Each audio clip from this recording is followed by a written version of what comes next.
Today we're going to review the vascular anatomy and classification of the spinal vascular malformations. These are our objectives for today. Just recognize the vascular anatomy, know what are the different vascular malformations or the most common vascular malformations of the spine, and recognize the symptoms associated with this. Like always, we're going to start with a little embryology. You know, the embryo is divided into 31 somites. Each of those somites has a segmental artery that arises from the dorsal aorta. And that segmental artery has a radiculomedular artery that irrigates the nerve roots and the spinal cord. So we're going to have 31 pairs of radiculomedullary arteries in the embryo. So then, this is a diagram of that. We have a radicular artery, and then if it connects with the spinal axis, it's called radiculomedullary or radiculospinal artery. So we're going to have a pair of anterior spinal arteries in the embryo. Then this pair system is going to fuse. Then we're going to have desegmentation, which means that a lot of those or most of those radiculomedullary arteries are going to disappear, and they're going to be left just as radicular arteries. So they're going to supply the nerve root, but they're not going to connect with the spinal axis. And then we're going to have the adult pattern right around the 4th month, with just a few radiculomedullary arteries that strengthen the anterior spinal axis. So we're going to have one anterior spinal axis, 6 to 8 anterior radiculomedullary arteries, 2 posterior spinal axes, and 10. So the posterior spinal axis do not fuse, and you're going to have 10 to 20 posterior radiculomedullary arteries. This is an ultrasound of a newborn, Doppler interrogation, power interrogation. You can see here the pair posterior spinal arteries, and here in the anterior sulcus the anterior spinal artery. This here is the epidural venous plexus. At the cervical level, the supply to the anterior spinal axis is going to be done by the vertebral arteries and the cervical arteries. In the cervical arteries, we're going to have either the deep cervical arteries, cervicothoracic trunk, or the ascending cervical artery. We're going to have 2 to 4. These are the diagram for the anterior spinal axis. 2 to 4 anterior radiculomedullary arteries, and 3 to 4 posterior ones. This is a posterior view, and we have 2 posterior spinal axes. The typical description is that your anterior spinal artery starts at the V4 segment from the vertebral artery, and is paired, and then it fuses, and you have one single vessel that goes down. These, most commonly, you do have one, but you do not have the other one. Is hypoplastic. So the most common type of supply is going to be just one anterior spinal artery from the V4 segment. And then your posterior spinal arteries can come also from the V4 segment or directly from the pica. They can arise from pica and then go along the posterolateral sulcus. This is a digital angiogram of a vertebral artery, the right vertebral artery, and you can see here this little radicular artery, and then it takes a turn and goes down, and then it has a connection that goes upward too. On this side, you can see a better one. This is from the ascending cervical artery here, and you can see radicular artery, and then that hairpin turns down, and a ascending anastomosis that goes to the superior aspect of that. So it's very important when performing embolizations from the cervical arteries to be aware that these connections exist. And this is another one. You can see here connection upward, and then the hairpin turned downward from the right vertebral artery. And if you notice, these subtraction angiographies are very clean. There's no movement. And that's because if you're doing a spinal angiogram, you need the patient to be intubated and completely still.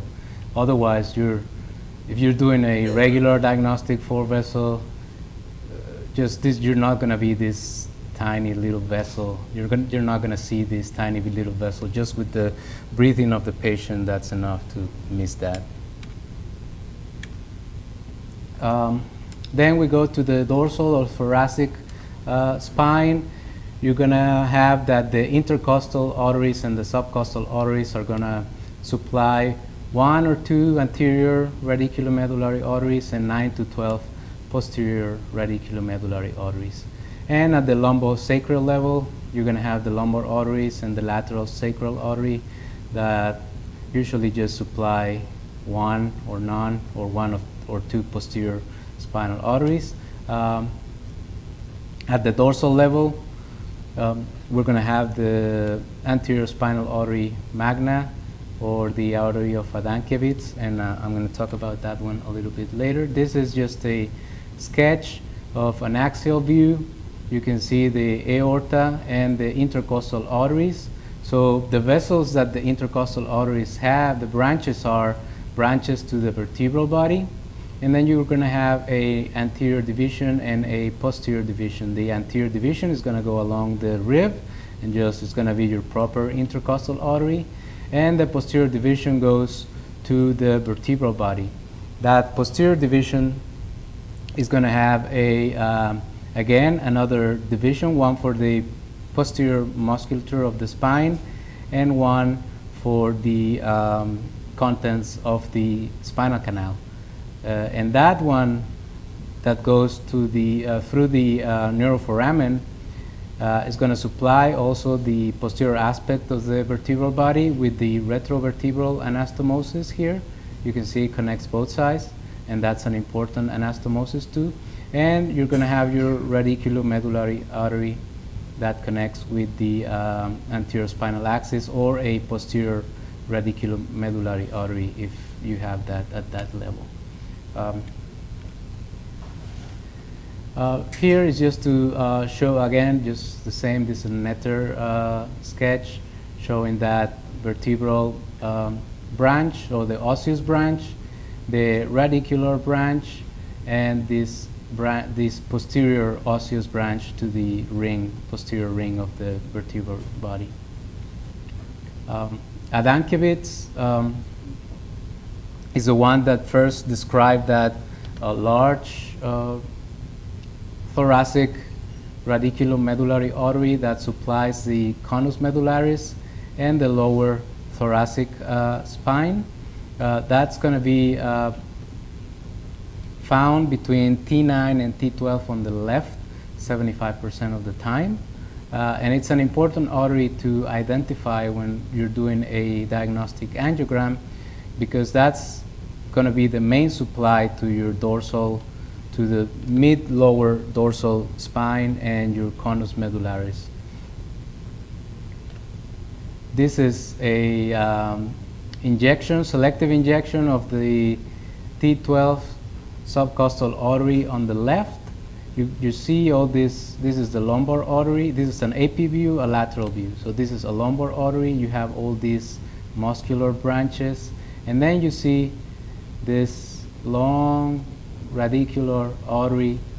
This is already at the level of the cauda equina. So this goes along the cauda equina roots. And then it makes a hairpin turn here, and it goes down. Okay? And you can also see this retrovertebral anastomosis comes here and then goes down and fills the contralateral lumbar artery. Why is that important? If you're embolizing a tumor on the right side, you don't have a spinal artery, you don't see one, so you're very confident you're going to embolize, use particles, or whatever you're going to use. And then you have this anastomosis is going to go to the left, connect here, and embolize the anterior spinal artery. So that's why it's important. And then on the lateral view, all the branches to the vertebral body, and then that little radicular medullary artery anterior, in the anterior aspect of the canal, which means also that it's an anterior spinal artery, and all these muscular branches on the left. So lumbar artery in white, little osseous branches to the vertebral body in yellow, this radicular artery in orange, and posterior muscular branches in yellow here. Your retrovertebral anastomosis in green, and anterior spinal artery there in red. Okay. Your anterior spinal artery is going to make an open hairpin turn, like, well, we cannot see here, but we saw it on the cervical level. And your posterior spinal arteries are going to have a closed hairpin turn, or a more acute hairpin turn. Why is that? Because anterior spinal artery goes all the way to the midline and it turns, and your posterior spinal arteries are going to go just parasagittal to the posterolateral sulcus around this level, so the hairpin turn is going to be more acute, and that's why that's how you recognize them in a spinal angiography. Okay, this is just a radiograph of a cadaver. You can see here the open hairpin turn of the anterior spinal artery and the closed or more acute hairpin turn of a posterior spinal artery here and here.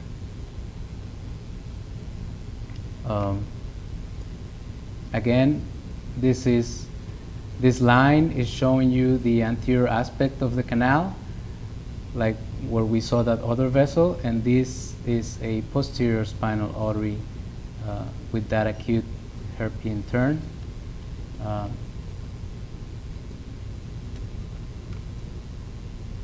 Here is just to show you that that anterior spinal artery gets reinforced at different levels. One vessel cannot supply the whole entire axis from cervical to lumbar, so that's why you get all those reinforcements. Sometimes if you have an occlusion, a proximal occlusion of one of those vessels, you can still, you do not have an infarct, and because you have this reinforcement at different levels. So this is an injection of a thoracic intercostal artery at T8, and you can see here there's an anterior spinal artery that goes up. We don't see the hairpin turn because it gets lost here, but then you see that little line here, and then you see like it makes a little turn and then it continues down. Okay, so and like I was saying, this, if you do this without, could the patient completely paralyzed, you won't see that tiny line or this tiny line. And then this is an injection at T11 on the left, and you see that hairpin turn, open hairpin turn, much better. If you, this is the T11 level, this is the T8 level, and if you connect them, this is where they connect. So that's your reinforcements at different levels from the anterior spinal artery. Sometimes you have a dual radiculomedullary artery, and that means that you, from the same radicular artery, you're going to have an anterior spinal artery and a posterior spinal artery. This is an injection at T10 on the right, and that is called a artery of Lasortes. Is the one that described that dual supply from a single vessel. You can see here one vessel turning in the midline, and then another vessel with a more close turn parasagittal. Okay. This is a zoom of that. You see one here, and then you see another one right there, parasagittal. That's the midline, so one goes to the midline, that's the anterior spinal artery, and the other one goes parasagittal, so paramidline, that's the posterior spinal artery. That is called a artery of Lasortis. There are some anastomosis in the spinal cord, not many. Most of them or all of them are peripheral. That means that they go around the spinal cord in the surface of the spinal cord and connect the anterior and posterior axis. And the biggest one is the arch at the conus medullaris. Okay, this is a lateral view. We're at the level of the arch. This is an injection of a L3 lumbar artery. This is the L2 level. We can see here a radiculomedullary artery. It makes that turn, comes down, and then you see that little vascular there, or that arch that goes both ways. And in a lateral view, you can see the anterior spinal axis, and it turns, and then it goes up. So that's the arch of the conus medullaris. That's an important anastomosis. This is a zoom view of that. You can see the right and left posterior spinal arteries there, and then just delineated in red, right and left posterior spinal arteries. 80% of the vascularization of the spinal cord is going to be done by the anterior spinal axis. It's going to have peripheral rami that are called vasa corona. Those are going to supply the superficial aspect of the anterior and lateral columns here, and the central or sulcal branches that are going to have several branches that go to the anterior column and the gray substance. The dual posterior spinal axis is just going to supply the 20% of the spinal cord, and it's going to be mostly the deep sensation. It's also going to have those vasa corona or peripheral rami that are going to connect with the anterior circulation, and it's important to say that those anastomoses are not enough to supply the anterior axis from the posterior one. So they're anastomosis, but they're not enough to go all the way around and prevent an infarct if you have an occlusion of the anterior spinal axis. From the posterior spinal arteries, the peripheral branches are going to supply the lateral funiculi, and the perforating branches are going to supply the posterior columns and the posterior horns of the gray matter. So this would be the supply of those branches. Anterior spinal artery by far is the one that supplies most of the spinal cord, and you can see all the tracks here: anterior corticospinal tract, lateral corticospinal tract, anterior horn, gray commissure, white commissure, vestibulospinal tract, tectospinal, rubrospinal. Your posterior spinal artery, this is of course the one on the right. This is going to supply the right. The one on the left supplies the left posterior column, and it's going to supply your fasciculi, gracile, cuneatus, posterior horn, and the Lissauer tract. And the vasa corona is just a little bit of the surface, and mainly the lateral corticospinal tract.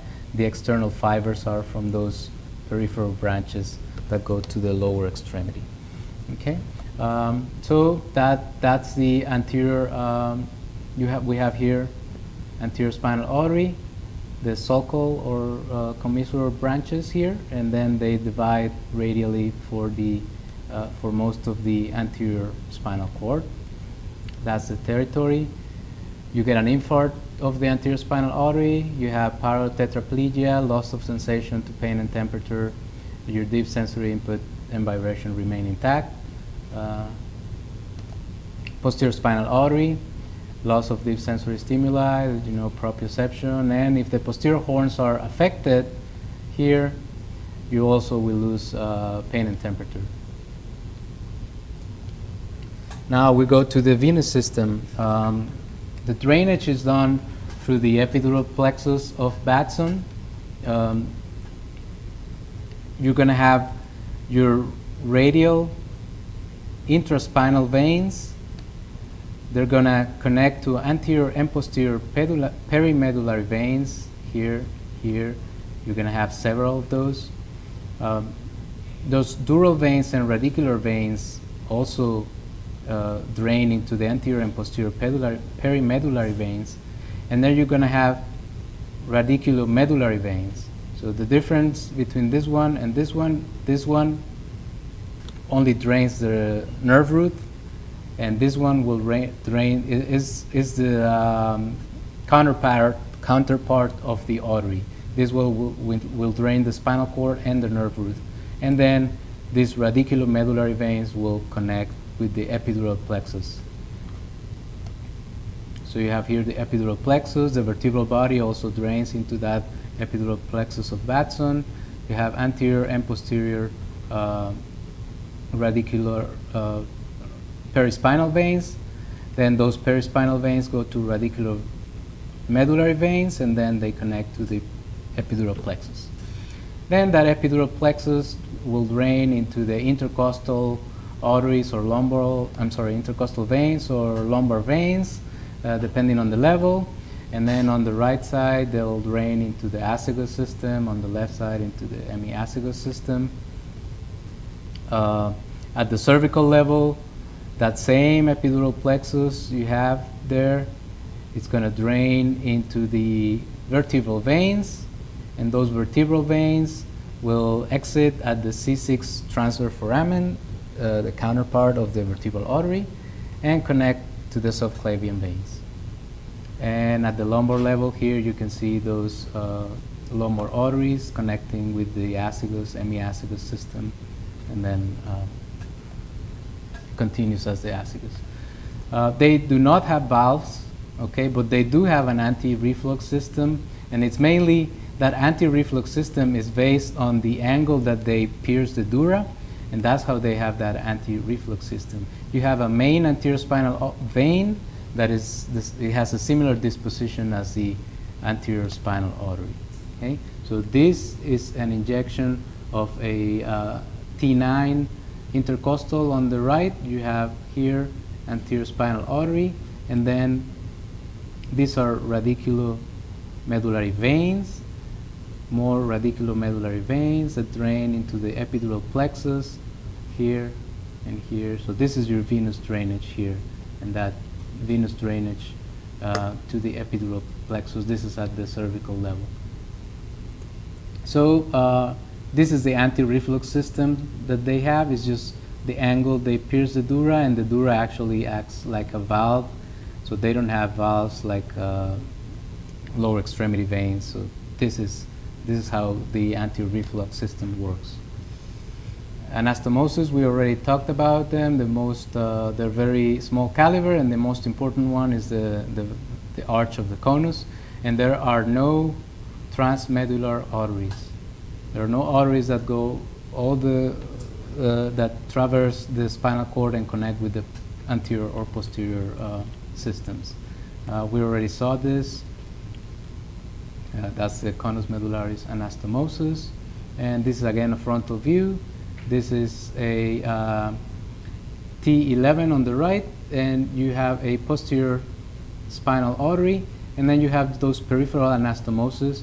You see the right posterior spinal artery connects with the left posterior spinal artery here, and those are those small anastomosis. So right and left posterior spinal axis, this might be enough to supply the other side, but not anterior to posterior. That kind of supply is not possible. And the other important anastomosis that we talked about was that retrovertebral anastomosis between right and left, but we also have ascending and descending anastomosis. So if you inject a intercostal artery on the left side, you can opacify the one on the right side, you can opacify the one above, the one below, contralateral above, contralateral below. So it's a very vast anastomosis with the vertebral bodies. Now we see a complete anterior spinal artery of Adamkiewicz. You can see very well the open hairpin turn, and that posterior retrovertebral anastomosis that we were talking about there. That's your vertebral body, anterior spinal artery, retrovertebral anastomosis. Now we're going to go to the malformations. Spinal vascular malformation, as you may know, you don't get to see a lot of them. It's a very rare pathology. It's 1/10 compared to the cerebral AVMs. Just 1 or 2% of all the vascular neurological pathology. René Jean-Jan, he was the first to perform a selective spinal angiography in France in the 60s. And since then, there have been multiple classifications of spinal AVMs. A lot of them make things more confusing, and they don't add much. You have the morphologic classification, which has been around since the 70s. Is the one that we still use, and that divides those vascular AVMs into 4 types. Type 1, Dural Av Fistula. Type 2, your intramedullary glomus AVM. Type 3, the juvenile type of AVM, and type 4, perimedullary Av Fistula. And this morphologic classification was done by all these physicians. There was that connection between the US, UK, and Paris in the 70s and 80s, and they came up with this classification that we still use today. For me, the easiest way to classify them is just to call them in the anatomic space they're at, because if you say type 1, type 2, type 3, maybe the person doesn't know what you're talking about, but if you just call them where they are, you can have a paravertebral AVM, an osseous AVM, an epidural spinal AVM, a dural fistula with perispinal drainage, perispinal AV fistula going outward, inward, or a PL or intramedullary AVM, and the AVMs associated to syndromes like Cobb syndrome, Parkes-Weber, or HTT. Out of all the AVMs you can have, just these 3 are going to be 99% of all your AVMs. Your dural fistula, perispinal AV fistula, and your actual intramedullary AVM. The dural fistula will be the most common one, 60%, and that's the one you most likely are going to see. That corresponds to type 1. It's the most common of all AVMs, presents in men, ages 50 to 80. It is thought to be an acquired pathology. We don't know the etiology, but some patients have a history of trauma. Clinical presentation, progressive myelopathy that is secondary to venous hypertension. This is a 3D recon of a selective lumbar artery injection.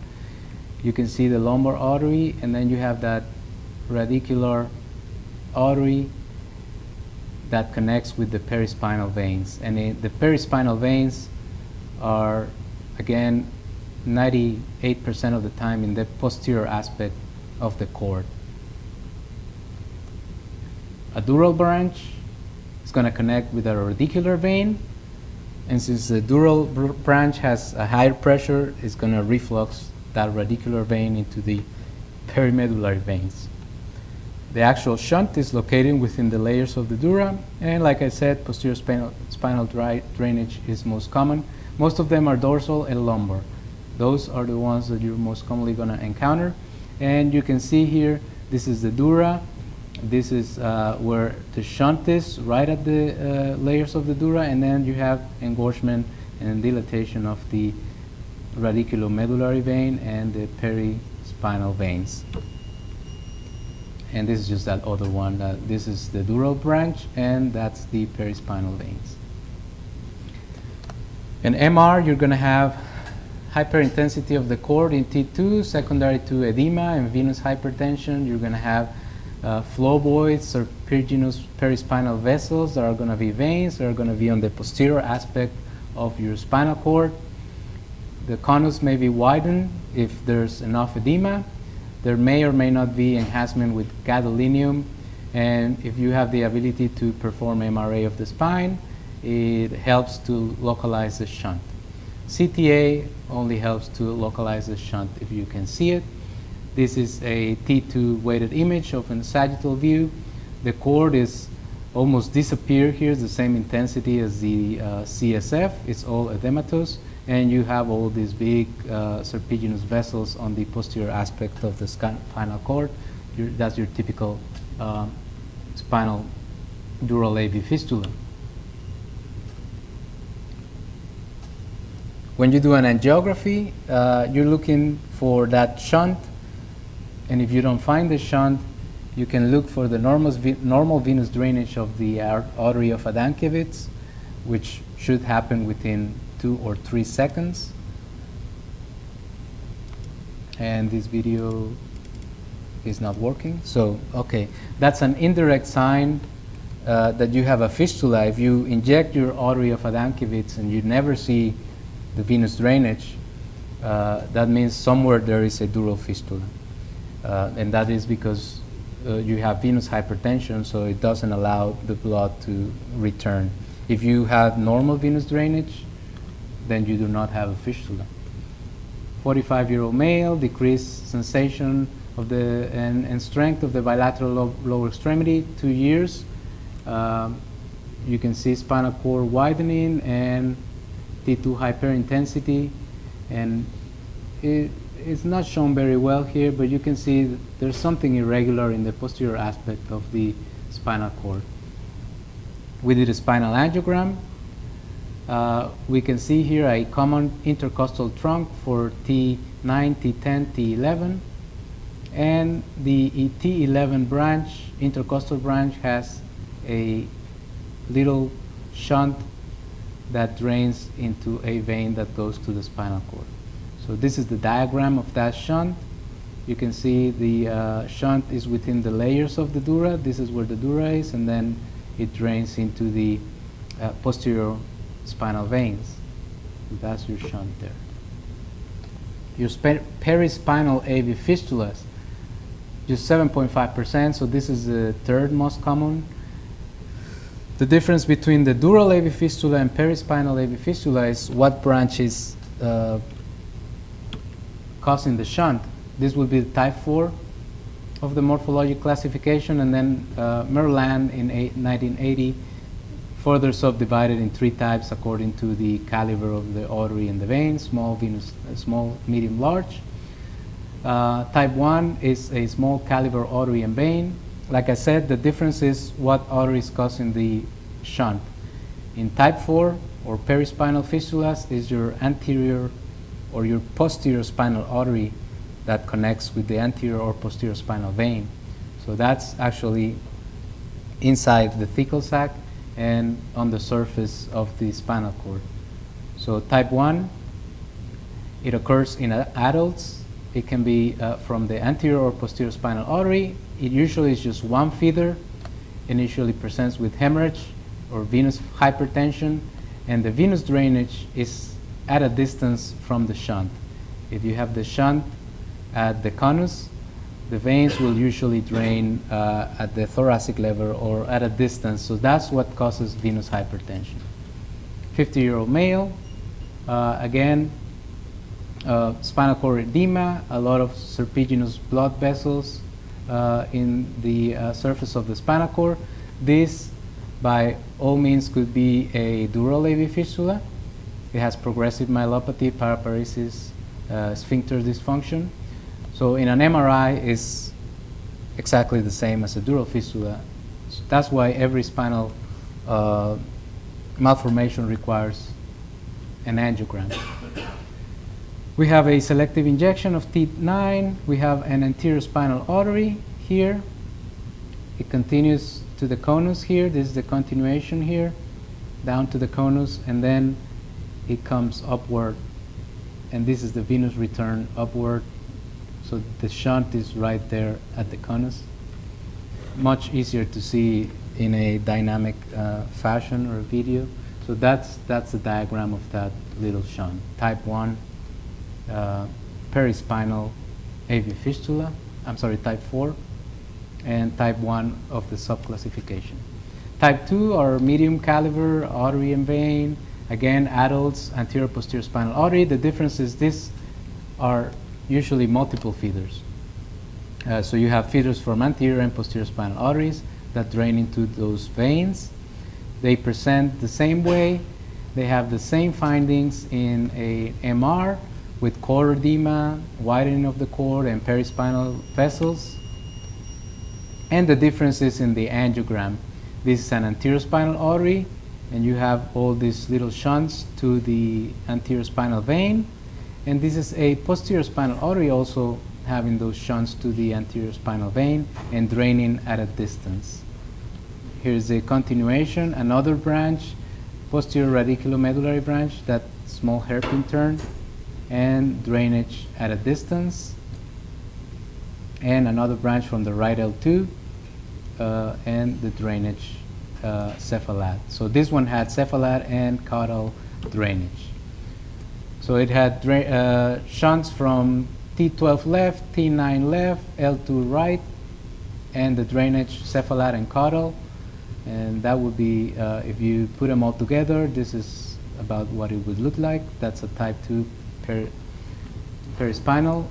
Type 3 is a large caliber. This is a pediatric pathology. Again, anterior posterior spinal arteries, multiple feeders. They present with hemorrhage, but they also present with hemodynamic steal, with mass effect, and they have local drainage. So they have local regional drainage.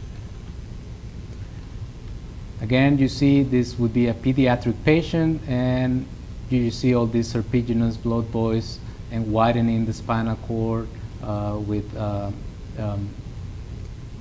in a 12-year-old female. You do the spinal angiogram, you find these large vessels, large anterior spinal arteries, posterior spinal arteries, and you see there's really no nidus. You have the spinal artery, and then all this is a vein. All these are enlarged veins. So this is not an AVM, it's a fistula, a type 3 fistula. This one has supply from the T11, L1 right and left, L2 right and left, and no supply from the anterior spinal artery. And that would be what it would look like if you put them all together. And lastly, the second most common one are your actual intramedullary AVMs that can be within the spinal cord or on the surface of the spinal cord. They're going to correspond your type 2 and type 3. They present in 15 to 30 years old. Thoracolumbar is going to be 50% of them, cervical 30% of them, and dorsal 20% of them. And you have Cobb syndrome, which is a metameric angiomatosis. That would be type 3, a juvenile AVM, where the AVM extends from the spinal cord outside to the vertebral body, the muscles, and everything in that somite will be affected with the AVM. They present with ischemia due to steel, subarachnoid hemorrhage, hematomyelia, progressive myelopathy secondary to venous hypertension, and mass effect if there's venous ectasias. The MRI is the same findings, so it's very difficult to differentiate unless you have an intramedular nidus. Then you know it's an intramedular AVM. But you may only see those serpiginous blood vessels on the surface. If there's hemorrhage, you're going to have different signals depending on the time, and it's important to identify the level of the AVM. And the spinal angiogram will give us all the morphology, the feeders, the hemodynamics, and the anastomosis. That's the clinical presentation. And this is, oh, I guess I'm going back. Sorry. T1, you have serpiginous blood vessels, but then they go inside the spinal cord, and then you have widening of the spinal cord here, and they're inside your spinal cord. So this is an intramedular AVM. You do a angiogram. These are the vertebral arteries injection, left and right.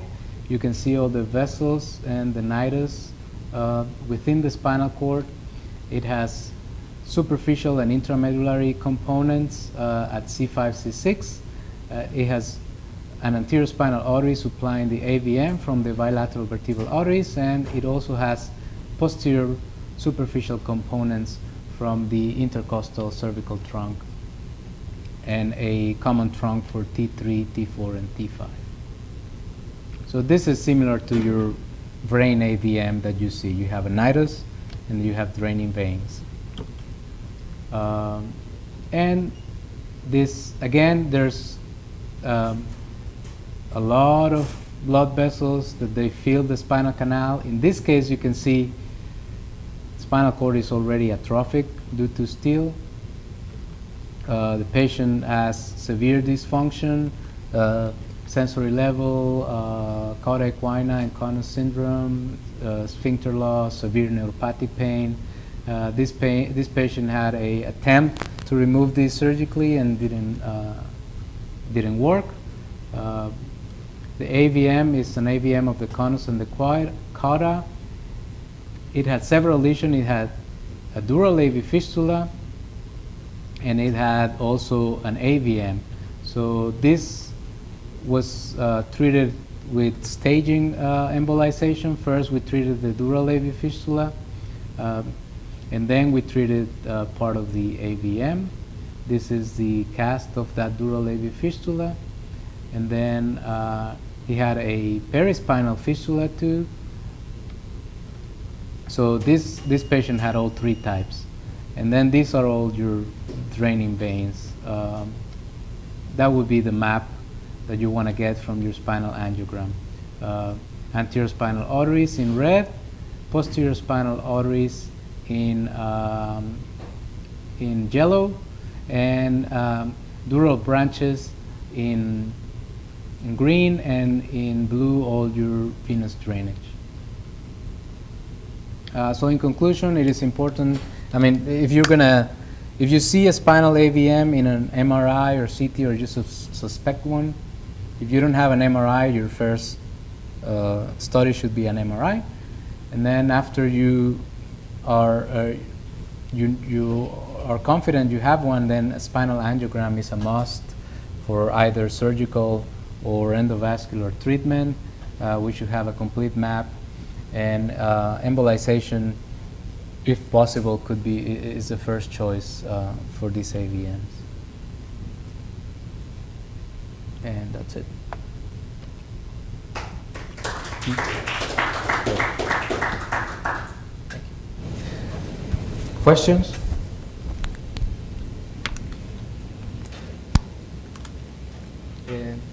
Is it